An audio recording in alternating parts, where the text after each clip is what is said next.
All right, man, we back, Motor City Sports. So let's talk some Detroit Pistons, NBA basketball. Hopefully, I get to the Piston podcast tonight, man, or this afternoon. But hit the link, follow the podcast, man, at Anchor, also Spotify, Google Podcasts. We on a lot of different platforms, man. So we working, man. But yeah, man, Donovan Mitchell, Rudy Gobert relationship is not doing so well. So Rudy Gobert said he reached out to him and they trying to repair the relationship before the season start back or next season start in the NBA. But it's believed to be beyond repair. Now, what happened was Rudy Gobert didn't take the coronavirus serious enough. He single-handedly shut down the NBA, and then he contracted the COVID-19 and gave it to Donovan Mitchell. Okay, so Donovan Mitchell was mad at him and basically don't want to talk to him. And Gobert said a small conversation, but trade rumors already started. You hear about Utah possibly rumored to make a trade with Oklahoma City Thunder. You hear the Knicks trying to get in there.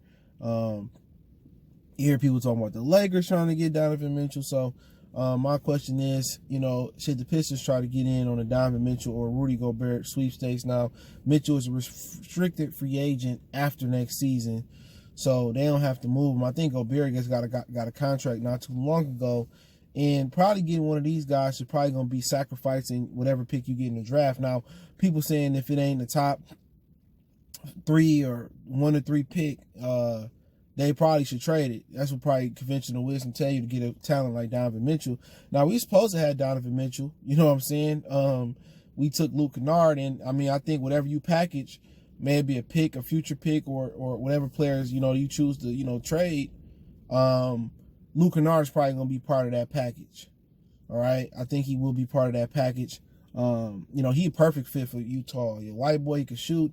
He kind of can replace Gordon Hayward. You know what I'm saying? He could be with Jeff Ingles and Bojan Bojanovic and guys like that. So he a great fit for Utah, man. And he just ain't panned out here. So I definitely would consider trading Luke Kennard in some type of package for Donovan Mitchell. I think Mitchell will probably be easy an all-star in the East.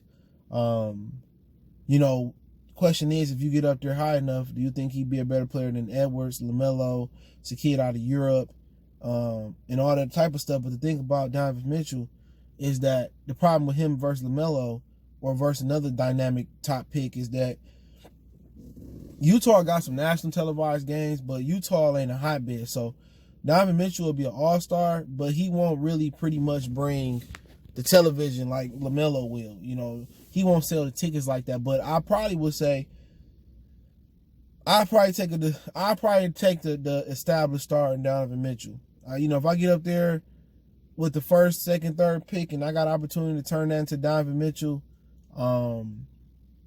this year, I probably would. It's not a LeBron. It's not a big star at the top of the draft. It's not a Zion. So maybe I would trade, that for Donovan, and maybe next year's Utah won next year, something like that. Rudy Gobert, I probably wouldn't trade that pick for him. Now, if I'm in the 5 to 10 range, I consider it. Him holding down the middle. Could him and Christian Woods play together? Yeah, they both athletic. They both can run the floor. They both can help out on switches and help out on pick and rolls and stuff of that nature. So Gobert would kind of give you a Ben Wallace in the middle. He don't have a heart of Ben Wallace. Ben Wallace wasn't crying over not making an all-star team, but he'll give you a thorough guy in the middle of the defense that can block and do things of that nature. But also people say you can have James Wiseman, who probably gonna be a better dynamic scorer than Rudy Gobert. So I would consider bringing those guys in with draft picks and maybe other assets that we have. But I think they're gonna replay their relationship. You know what I'm saying? I do. I think they will. Unless Donovan Mitchell truly don't want to be in Utah. He'd be like, look here, I don't want to be here. I know I'm restricted. I ain't signing back here. I don't want to play with Gobert. I don't want to be in Utah. Trade me. He can say that. You know what I'm saying? He went to Louisville, and played in Louisville and stuff of that nature. But a lot of athletes don't want to stay in Utah, especially black athletes, because that's like playing with Green Bay. You like the only black people there for real. There's a few black people in Salt Lake City, but I probably think Donovan Mitchell probably want to leave anyway. You know what I'm saying? Players tend not to want to stay in Utah. Karl Malone and John Stockton are the select two, but outside of them, Gordon Hayward, which it seemed that he was a perfect fit for Utah. He went to another perfect fit for the city of Boston. I can't remember who been there through the years, man. Utah, man.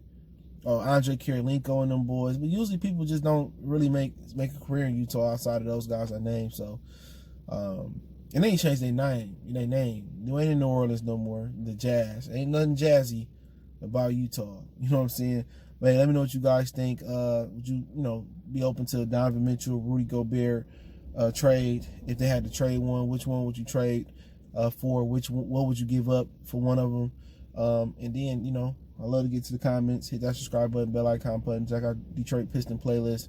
Follow us on Facebook, Instagram, Twitter. If you have a business question, inquiry, sponsorship, video request, keep sharing the videos.